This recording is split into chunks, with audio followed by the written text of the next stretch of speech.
Welcome back to the SmarkTank Revolution, where we always kick out at 2. We are your hosts, Donnie Wonderful and Joey Business. So what do we got going on today, Donnie? Well, you know, it's been a long time since we actually got a chance to sit down and talk about this beautiful, I want to say sport, but if Vince McMahon happens to hear this, sports entertainment that we love called wrestling. Yeah. There's a lot of things that happen. Oh, my God. A lot of shows that happen.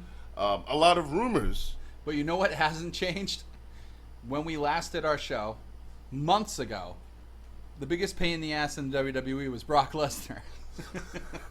And sure enough, months later, here he is again. And now he's the champ. Oh, so we're going to dive right into this. We're going to dive right into it. That, by the way, Extreme Rules thus far, next to WrestleMania, obviously, has been the best output that WWE has given us, I think. I loved Extreme Rules. Okay. Absolutely loved it, except for Brock Lesnar winning the championship.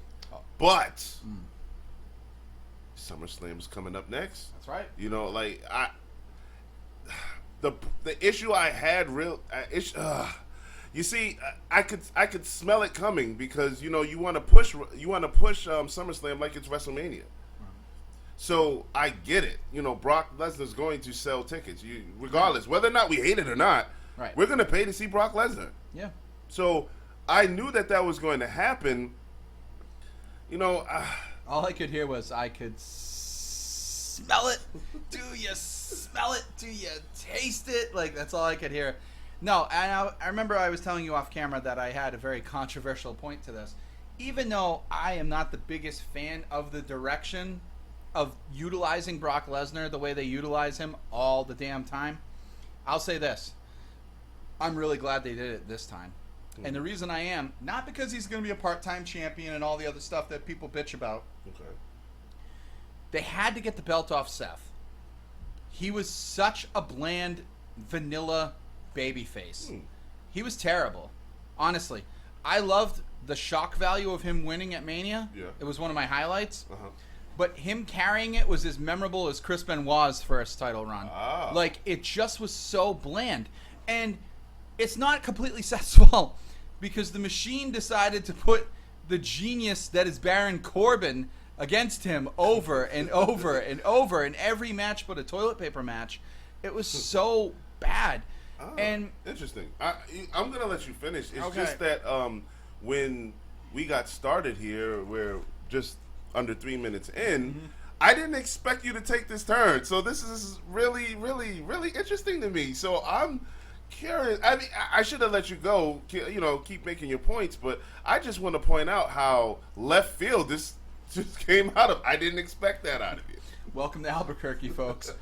No, it's just, listen, there has been so much product that has come out over the past 2 or 3 months in all of sports entertainment, all of wrestling. Let's just call it wrestling because that's what I call it. All of it, including the stuff we put out. It's just, I didn't see any other way for them to go.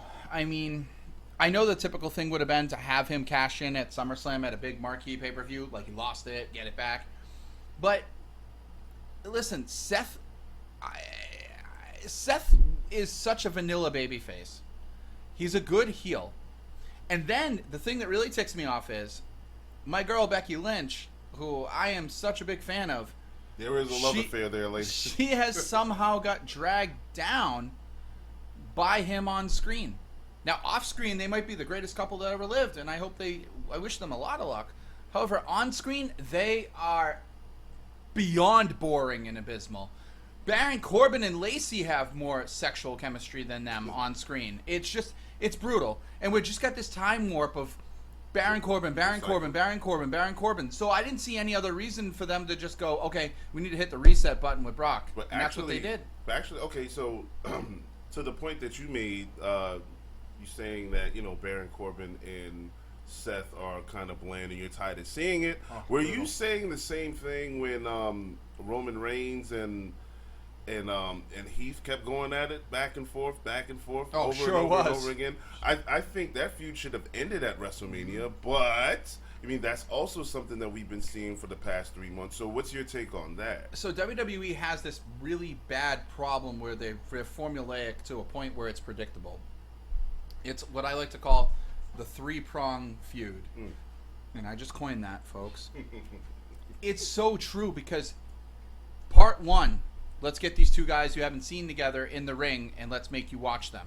Right. Part two, let's give you a rematch, but let's up the stakes a little bit. Okay. Part three, let's give you the super uber rematch. And it's always that. So you're always like, okay, now Seth is feuding with XYZ. Oh, I know what he's doing for the next 3 months. Because they can't get out of that rinse, wash, repeat style. NXT doesn't do that to you. This is what I don't get. Like, if you had put, like, I'm begging you, if you put Triple H in charge, you're going to get new content.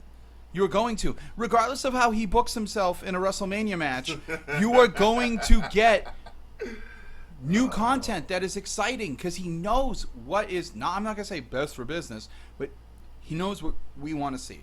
Period. He's got his ear and his finger on the pulse. Yeah, he's smart. And you also, I'm glad you mentioned that because, I mean, the obvious thing is NXT doesn't go through massive rewrites at the 11th hour. You know, Vince is the genius promoter, but it may be time for him to step down.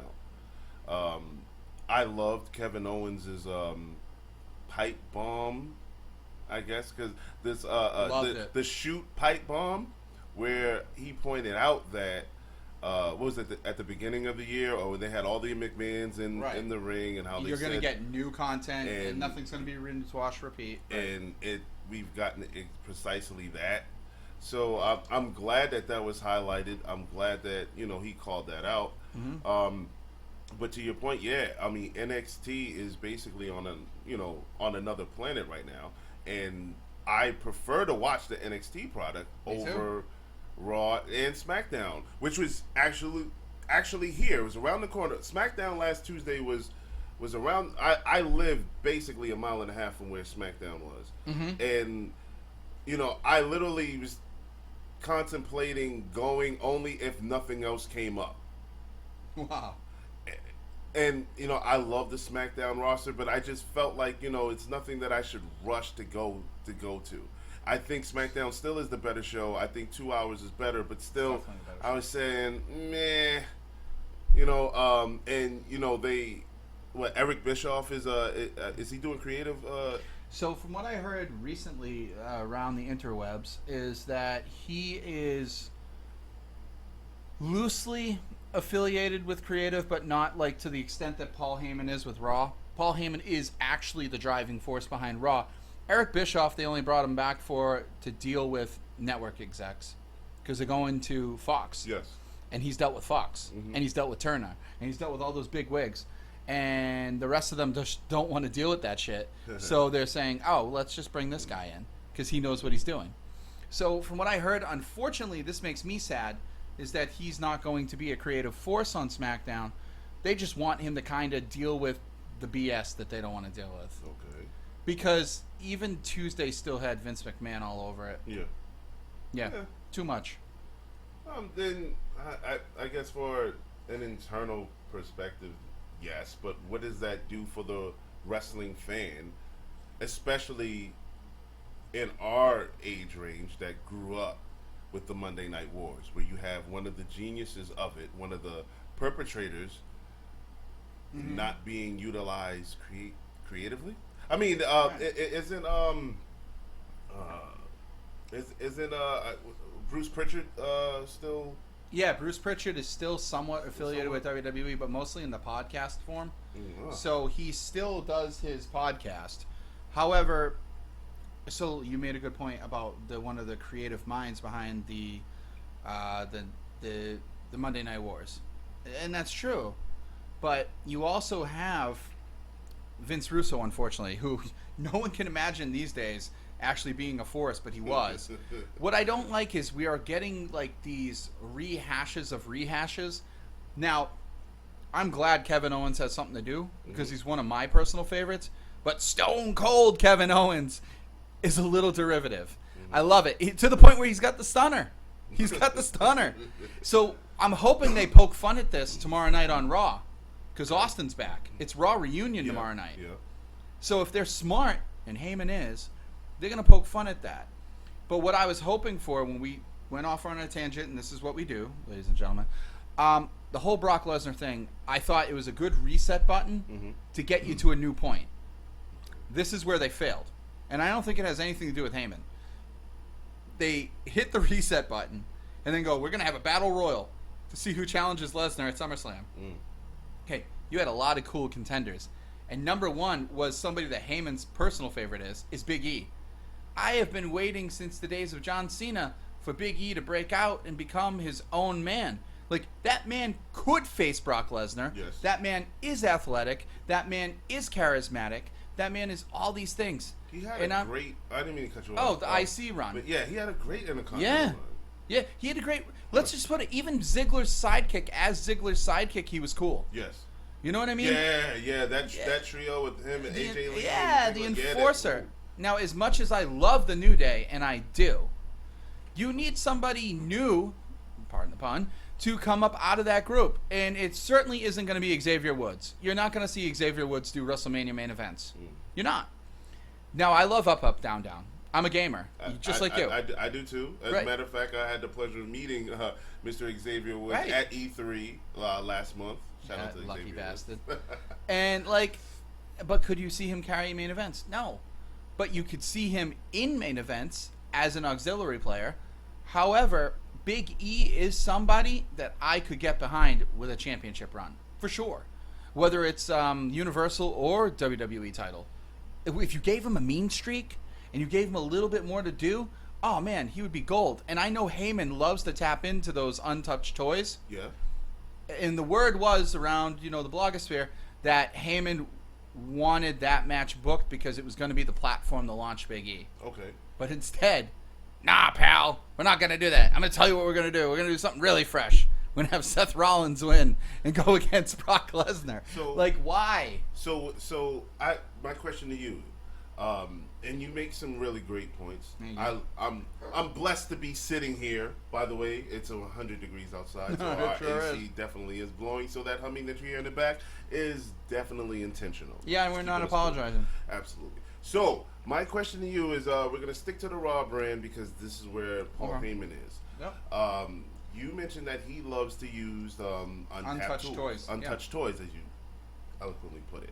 So, is there anybody on this Raw roster that you can think of that can be elevated to, maybe a not a Universal title run, but let's just say let's like a strong IC, strong IC, or a strong US. Yes. Okay.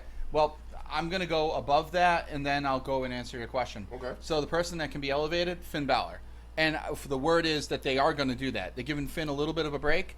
And he's going to come back and he's going to be part of the club. Thank God. They need him in an ensemble. He needs to be elevated to a point where he's showcased, but as part of something bigger. And that will be great because AJ heel is the best AJ. I don't care what you marks say. AJ heel is the best AJ. And the club gets elevated by AJ. Now, outside of that, Bray Wyatt. Did you see that segment when he came out with the mask? Yes. Yes, I did. So that mask was made by Tom Savini, who's a horror guru in all various horror platforms and makes masks and props and whatever. That was terrifying when he came out. The way the lights were, the way the contacts that he wore were, everything was just so beautiful. So that's what you needed. And Bray came out, he had a dominant performance, kicked the shit out of him, then left. It's time to let something like that. And that's right in Paul Heyman's wheelhouse, to take something weird and make it something wonderful. So Bray Wyatt is the guy that I would even elevate to Universal title status because he's long due. He is a former champion, lest everyone forgets. He deserves carried multiple WrestleManias. Right, but he deserves it. He there's enough charisma there. That's my number one, by far, Bray Wyatt. But I guess that answer just doesn't surprise me because it's one that I think it's unanimous. Okay. Is there anybody on the roster Ricochet. Ooh.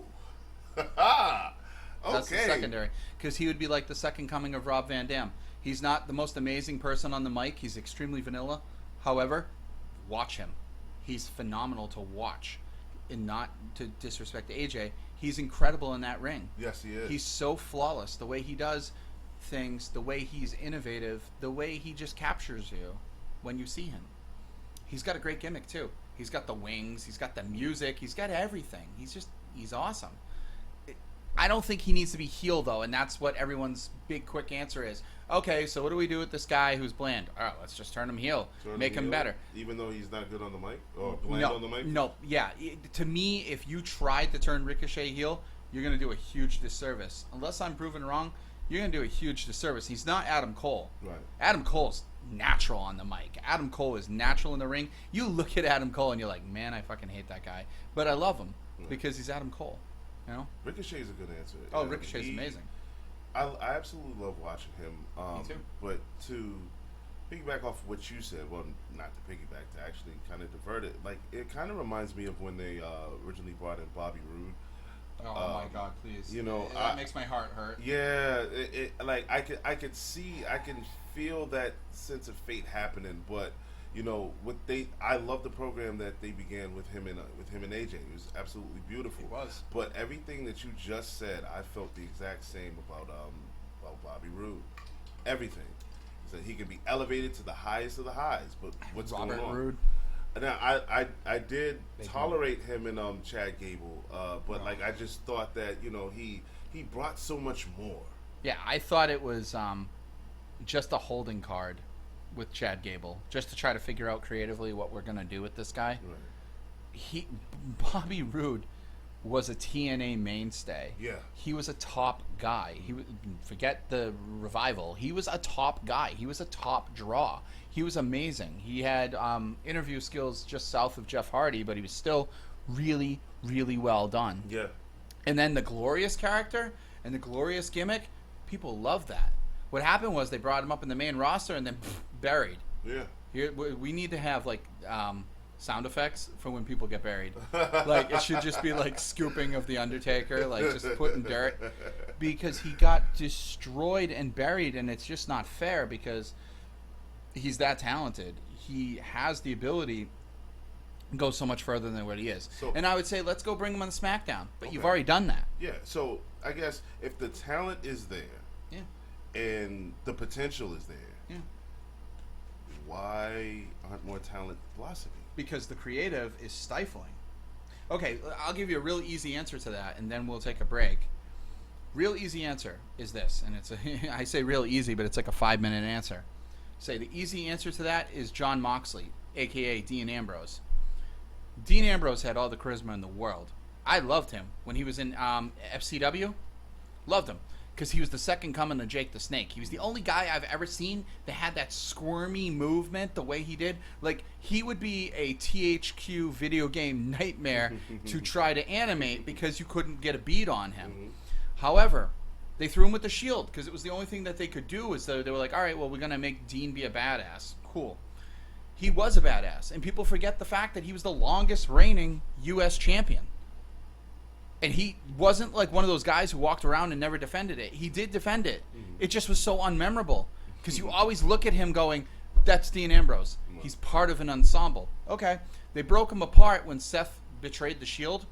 And then he finally got his big break. His championship run was lackluster. But it wasn't Dean's fault. And now as you listen and things come out, you understand that it was creative, was stifling. Here's a guy with all the potential in the world who's a similar card from or cut from Stone Cold Steve Austin. Very similar. Mm-hmm. Can't redo that, but it's similar. And they couldn't figure out what the hell to do with him. Now, I ask you, is it WWE? Was Dean Ambrose stifled? Or is he just lucky? Because I will tell you, the second he left WWE, do you want to explain to me who is the hottest property wrestling-wise in 2019? It's unequivocally Jon Moxley. Wherever he goes, he's on fire. New Japan. AEW, various indie promotions. Yeah. He's on fire. He made the smartest decision he could ever do by leaving. He sure did. Jon Moxley definitely is the hottest ticket in town. And there's dozens of other guys like that. Dozens. And yes, that's a perfect segue for our next for our next half. Okay, we'll be right back after we fix this dang AC. We'll fix it. All right. You are listening to the SmarkTank Revolution podcast. We are the know.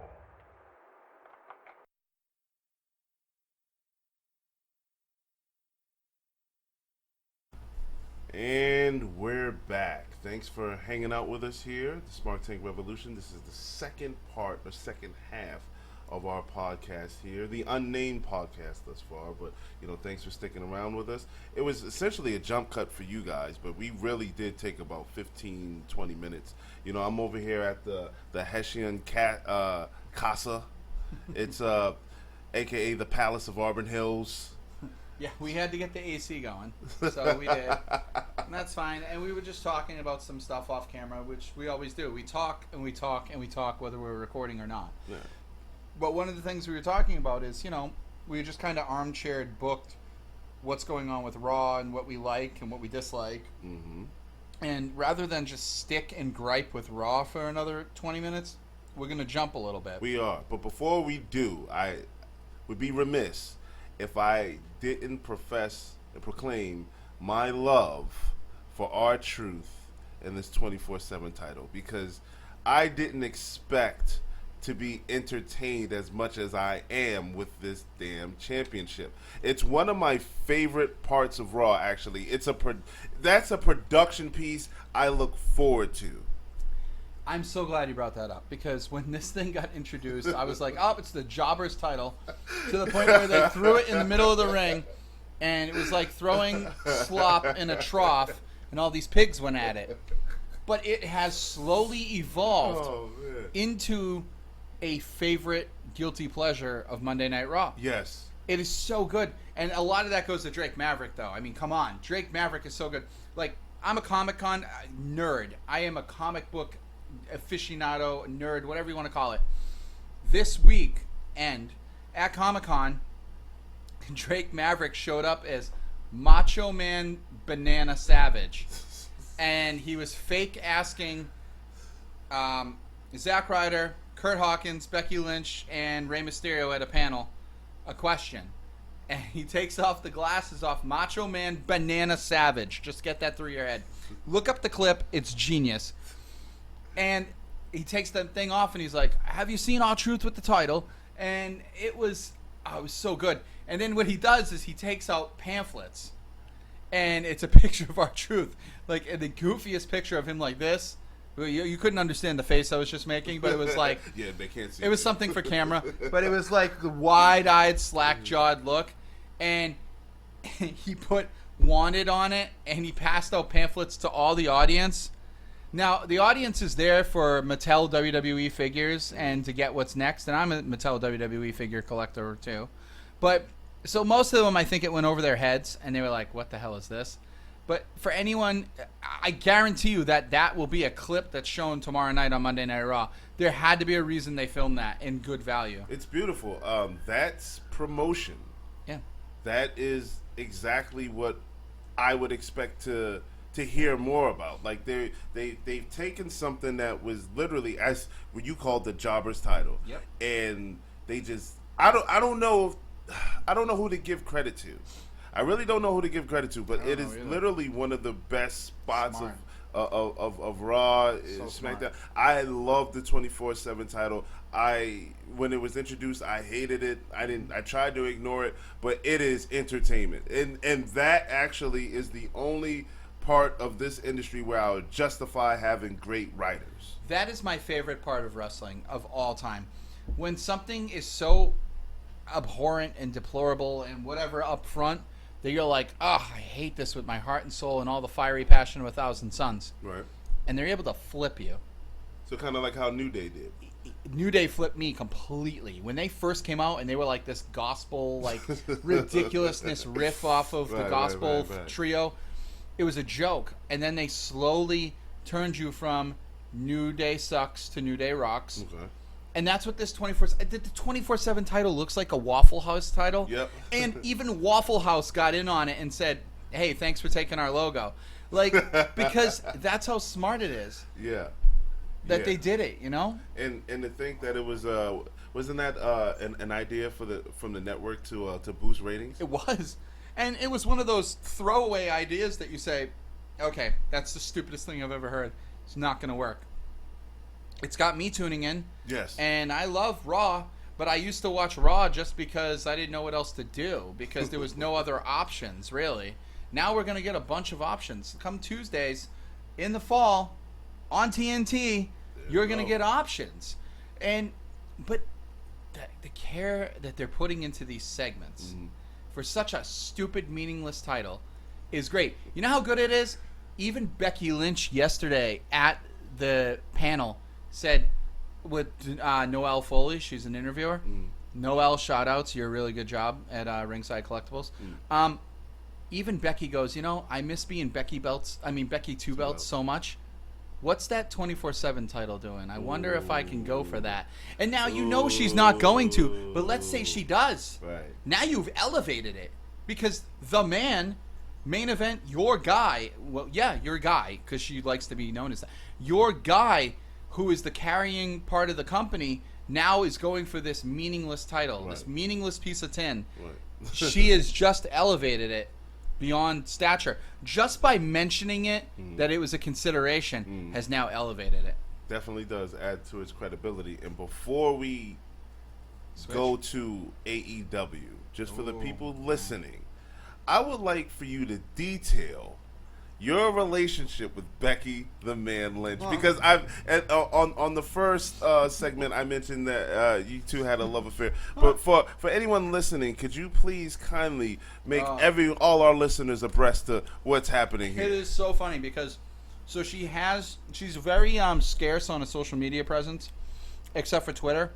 So Facebook wise, and this pizza's really good, by the way. Facebook wise, she has this this page that's official, and she barely ever uses it.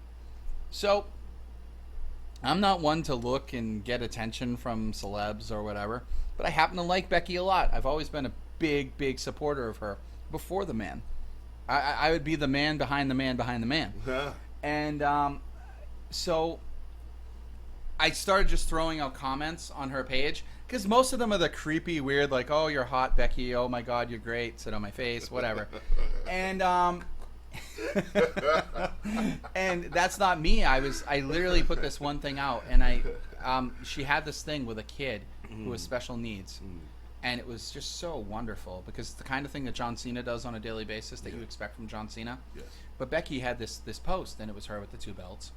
And she said, I don't use this platform very much. And ever since that day, she started using. So I'd like to think that I brought her back to the fold. But it was a couple months ago. And she was like, this is what makes my job worth doing. And this is how special it is. And I said to her, everything that you've done prior doesn't make you the man.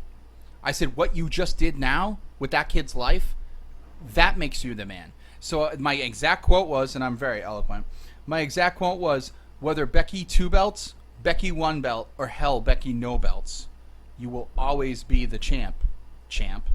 And she loved it. So she wrote back, and she said, thank you so much. And I was like, oh my God, Becky Lynch liked and wrote back to me. That's crazy. And then I was like, all right. So I went like a couple other weeks, and then I replied to something again. And the second I liked it and wrote, bam, she replied again. I'm like, wow, I'm 2 for 2. So now I'm 3 for 3 if anyone's counting right now as of this podcast.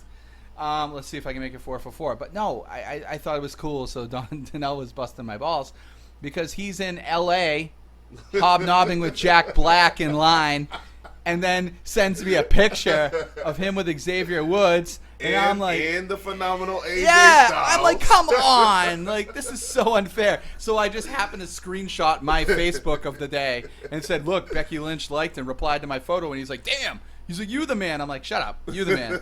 But yeah, that's been going on. So so expect to be curb stomped, baby. Yeah, eventually Seth might come kick me in the teeth, but that's fine. He's so bland, I wouldn't even taste it. Like, it's man. Just, but when we're talking about the production of the 24/7 title before we hit AEW, and we do, it was something that was. I think it captured the original magic of the hardcore title, which was supposed to be a joke. It was supposed to be a one-segment thing with Mankind getting a smashed-up belt as a token, which was disrespect, but turned into being the highest acclaim you could ask for from Vince McMahon, and he took it to heart, and then it became a title that everyone wanted. And the best, I don't care who you are, the best hardcore championship match of all time is Jeff Hardy versus The Undertaker on Monday Night Raw.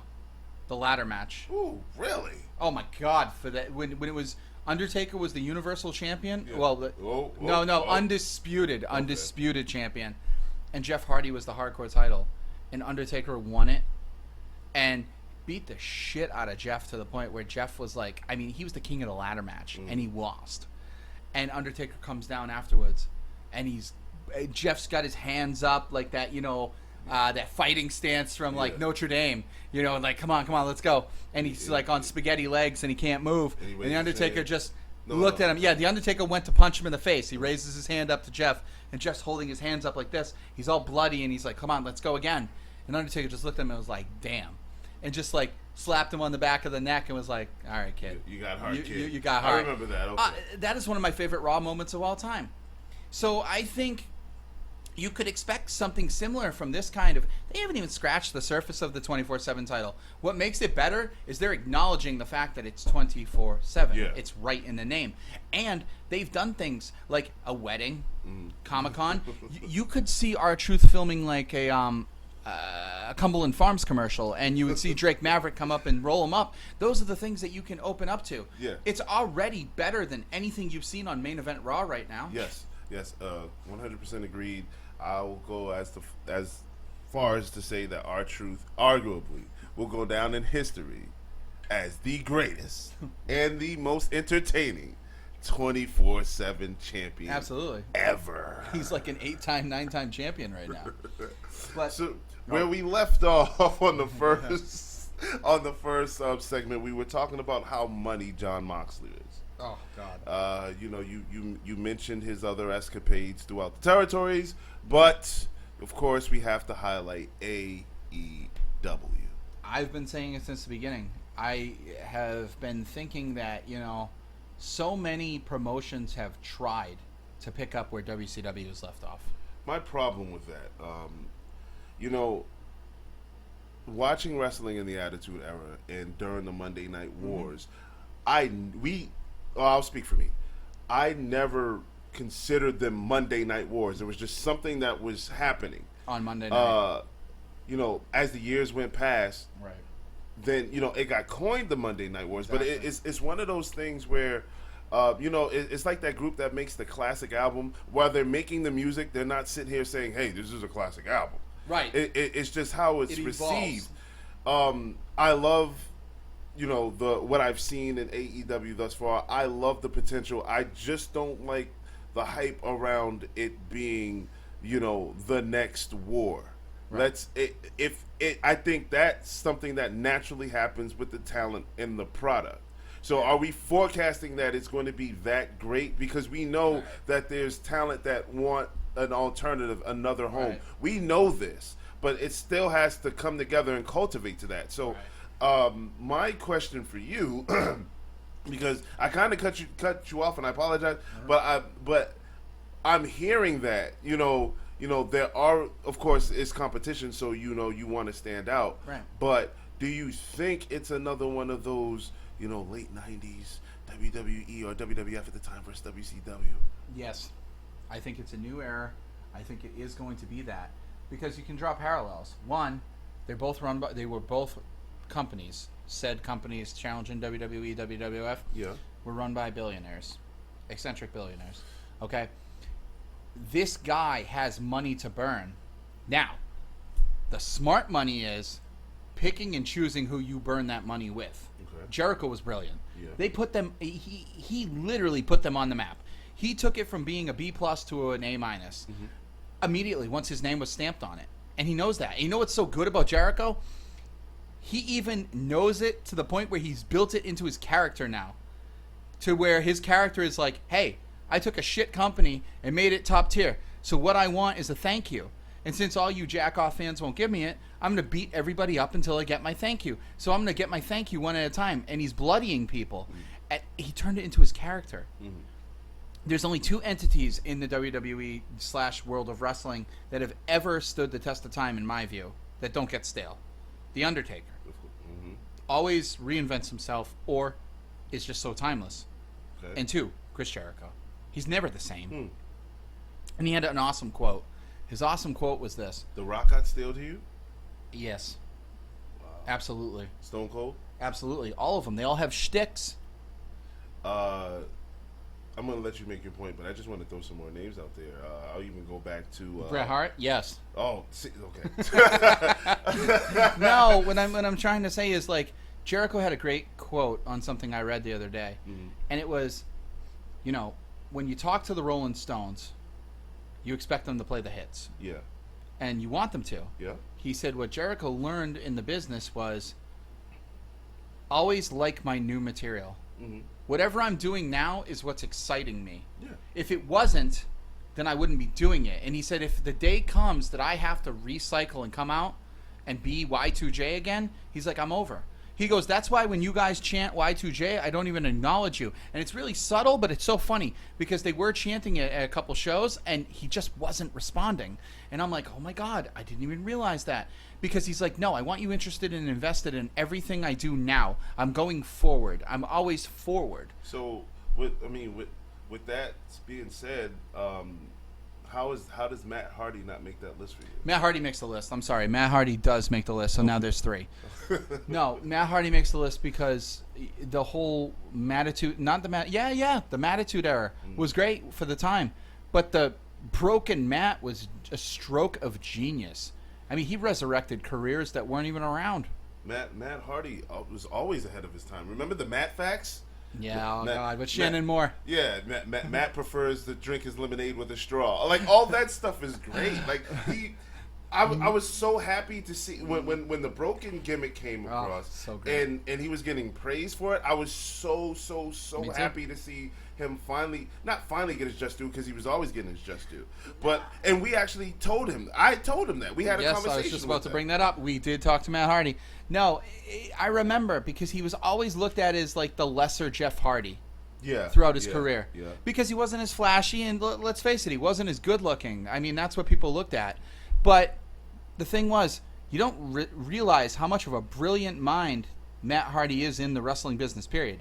If he stopped wrestling tomorrow, he's not wasted being behind the scenes because he is like a mini Paul Heyman. Yes. He has such a mind. We spoke to him uninhibited at an event 2 years ago, and we got to like spend the night with him during a show, and you just see the twinge in his eye of how brilliant he is. Yeah, when wrestling. And it was because of that conversation why when they returned at that WrestleMania, I was really caught off guard because he told us, like out the horse's mouth himself. Yeah, no. My wife is having a child. I'm interested in being a parent. I just don't think I can do wrestling full time. He said that. I know. So when the rumors were saying, all right, the Hardy Boys are coming back, I'm like, huh. I'm like, I have some intel for I'm like, you. Matt told us no, so screw you guys. No, I remember that because I remember WrestleMania weekend. I was hanging with my buddies and I was watching all the like promos. Yeah. And I think Chris Van Vliet or something. I love Chris Van Vliet, by the way. I was watching something on YouTube, and it happened to be an ROH weekend because they always run concurrent with WrestleMania. They happen to do big shows with WrestleMania because people like to sponge off of the buzz of WrestleMania. Right. So it was the Hardy Boys, and they just did the Expedition of Gold. They just came back from like AAA in Mexico or whatever and beat them. They beat the Bucks for the titles in ROH. They beat everybody. So I'm sitting there going, there's no way they're going to come to WrestleMania. And even during the interview, he's like, hey, I've been hearing these rumors that you're going to go to WrestleMania. And they looked at him and he's like, oh, Christopher. He's like, those who think me and McMahon would like he did his whole shtick and he made you believe. He's like, no, we wouldn't. Right. We're not going. And then the ladder match, and it was the funniest thing. I'm looking at my buddy Josh, like everyone is sitting around the living room, and it's the fourth team to challenge, and it went silent. And I said, I swear to God, I'm going to shit a brick if it turns out to be Matt and Jeff. And you heard,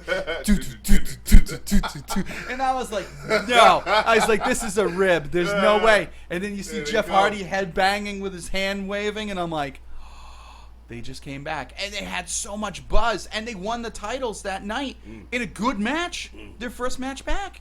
But then they went downhill shortly after. And then he resorted to the delete. And if you remember, go back and watch that WrestleMania, folks. You're going to hear so many delete chants in that crowd during that match after they were. He acknowledged it too. He acknowledged it. Right, because he knew. Yeah, he did. But also too, Sting doesn't make that list for you because he's constantly reinvented himself. God damn it. Okay, fine. Come on now. Okay, all right. I said 2, but you're right. Okay, there's 3. more. There's more. Okay. There might be 5 or 6, but that's as far as I'm going. Yeah, Sting definitely does because you got to look at the Beach Boy Sting. Yeah. And Surfer Dude Sting is what I like to say. Joker Sting. Yeah, Crow Sting. Okay, so Joker Sting was super weak. However, Crow Sting is brilliant. It still is. WWE buried Sting. Yeah, no, and I like Steve Borden happens to be a very good wrestling mind as well. However, I have my things on other levels. But I love Sting. He's one of my favorites of all time. And yes, that is one of the marquee matches they have left. But I don't think it could deliver, possibly. Undertaker versus Sting.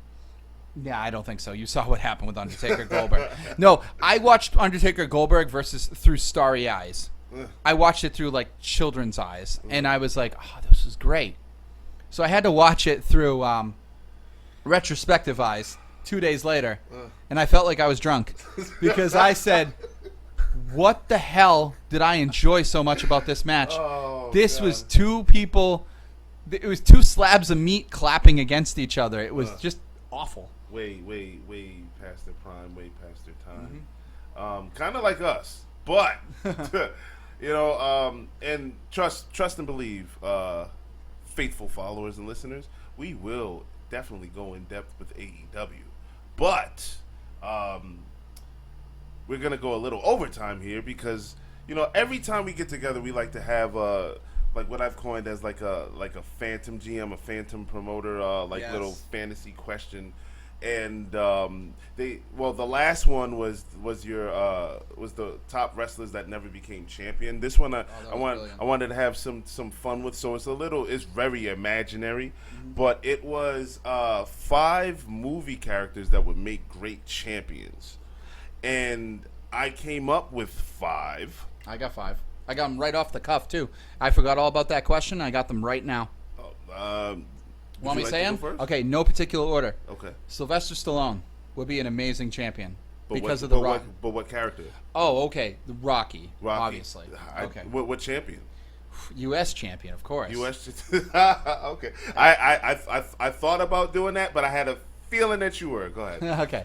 The next champion, it's going to be in the same vein. Arnold Schwarzenegger would be an amazing champion. Ooh, what character? And he would be the WWE champion. But which Arnold Schwarzenegger? I like Arnold Schwarzenegger as from Commando. Oh, I thought about him too. Yes. Good.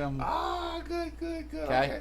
All right. See, I'm picking like 80s folk, but that's not all I'm gonna pick. Denzel Washington would be an amazing WWE champion. Which character? I would take him from Crimson Tide, my favorite movie of his all time. Okay. What champion? WWE champion. He's top billing, whoever he is. Okay. All right. So 2 more. the third. Okay. They're going to be unconventional picks. One's going to be Christopher Reeve. And Superman, of course. Yeah. And I would say U.S., but come on, let's say he's beyond U.S., so he'd be Universal champion. Yeah. Okay. All right. I like that. All right. And then my final one, I was going to say like Seth Green, but no. No, my final one, it's tough. I would have to say Chris Hemsworth as Thor as WWE champion. Okay. I like your list. Yeah. I can't argue any of it. You shouldn't. All right, so I began with my 24/7 champion.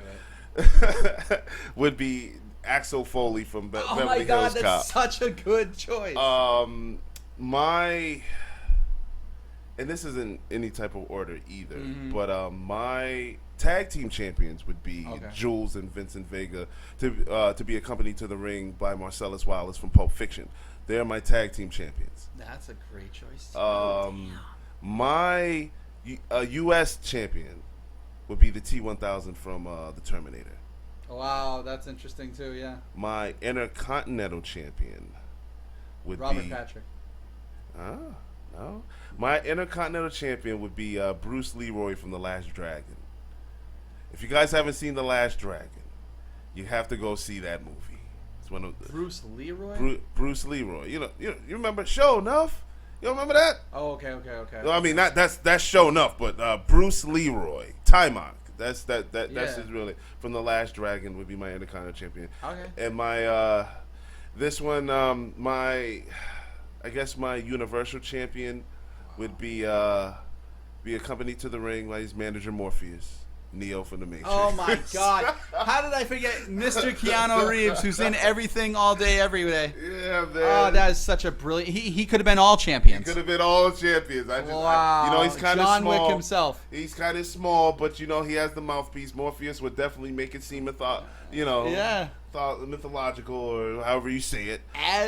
As Neo though.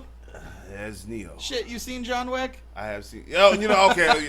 but Neo has the manager. I know. Morpheus, so like they're paired. Yeah, no.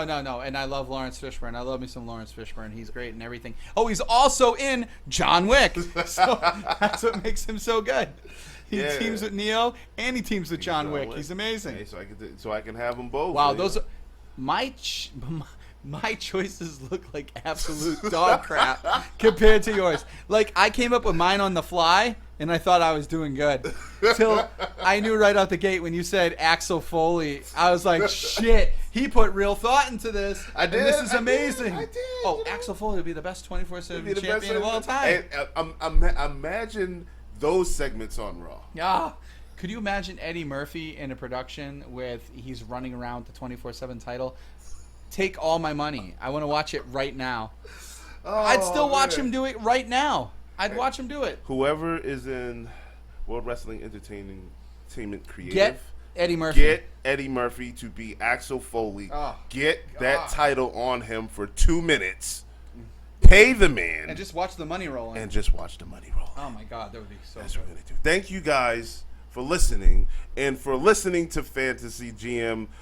Joey Business, do you have any parting words? I mean, this is only our second one. There's going to be more to come. We're going to have prediction videos. Oh, by the way, it is July 21st, 2019. If we don't if we don't get together before August 4th, we definitely will be together at the legendary Fenway Park. Yes, we will.